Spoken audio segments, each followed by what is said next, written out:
The Legend of the Stinky Crow. Caw, caw.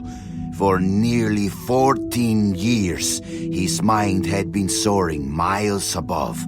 But Elliot Thomas was still stuck down on Earth in the boring town of Sinchester. Sinster. What? It's pronounced Sinster. How do you know? My cousin's from Sinster. Never mind. Keep going. Alone in his treehouse, he glued feathers to his wingsuit, readying himself for the day he would join the Phoenixes and Quetzalcoatlus in the sky. "Dinner time," cried his mother from their house across the yard. Elliot sat at the center of the table. A TV dinner was challenging his BO as the dominant smell in the room.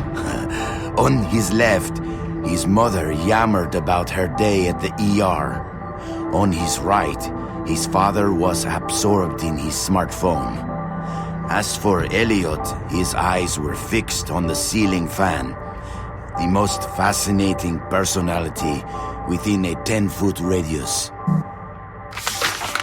In homeroom the next day, Justin Schmakovsky threw a crappy paper airplane at him.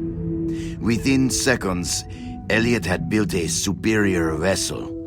He stood up on his chair and swiftly launched the Papierflieger. What?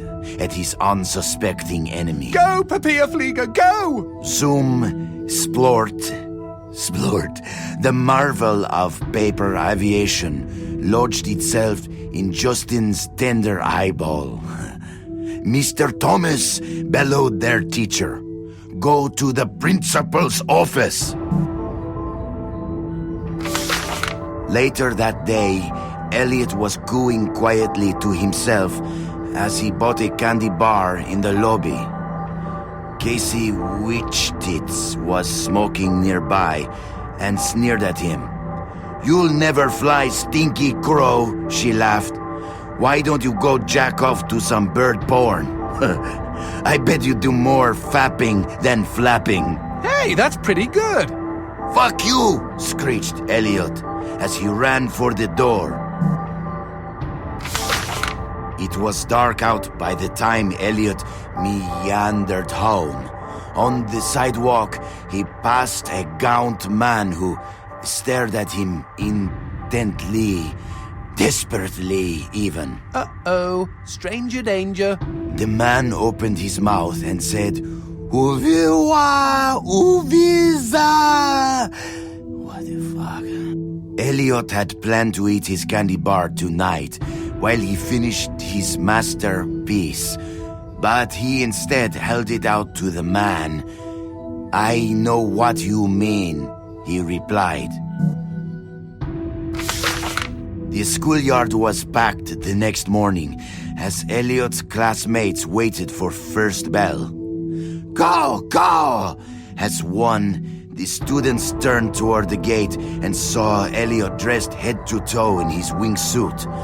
After a moment of shock, they burst into laughter. But they were already far below him. He swooped through their midst and into the school. "Call, call!"